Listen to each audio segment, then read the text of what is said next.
If you're having trouble removing a watermark from a video clip, you'll be happy to hear that there are several proven methods that you can try. You can use AI to remove the watermark for you. You can try cropping the watermark out, or you can also cover it up. Today, we're going to show you how to do all three, and you'll be able to easily remove watermarks from videos in no time. Let's get started.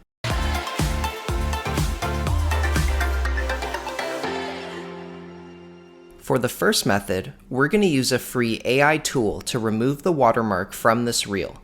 To start off, go to Google and search Beecut Watermark Remover. Then click the first link that says Online Watermark Remover. Click on the right side of the blue box and select the video that you want to use. It'll take a few seconds to upload depending on the size of your clip. Once it's uploaded, you can use the box to highlight the watermark that you want to remove from your video. If you have more than one watermark on your video, you can click Add Boxes to highlight another. After that, click Erase and give the software a few seconds to do its work. Once it's completed, you can click Download Files to view the results. Here's the before and after. This tool works great if your video has a simple background, but there can be some distortion if your video has a lot of detail behind the watermark. You can see towards the end of my clip that there is some distortion where the watermark was removed. However, this tool is free, quick, and easy to use, so I definitely recommend testing it out first. The next method we're going to try is cropping. This works best when the watermark is in the bottom corner of your video. Here, I have the video clip imported to my editing software. I'm using Final Cut for this example, but you can use any video editing software that you're comfortable with.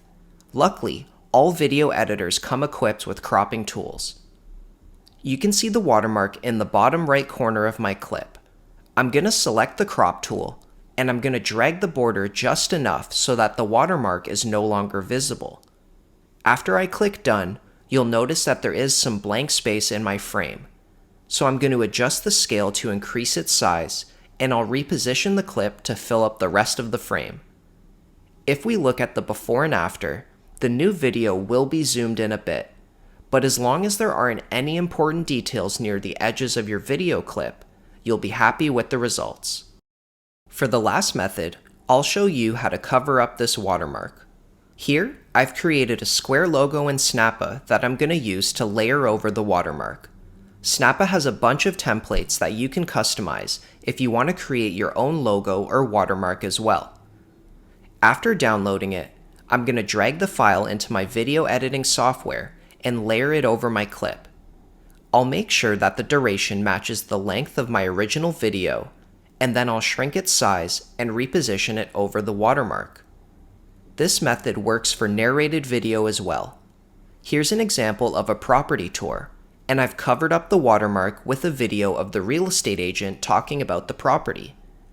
Depending on the type of video you're editing, the cover-up method can really come in handy. Well, that's all for today. Hopefully these tips will help you remove watermarks from your videos. If you learned something new, remember to like and subscribe, and we'll see you next time.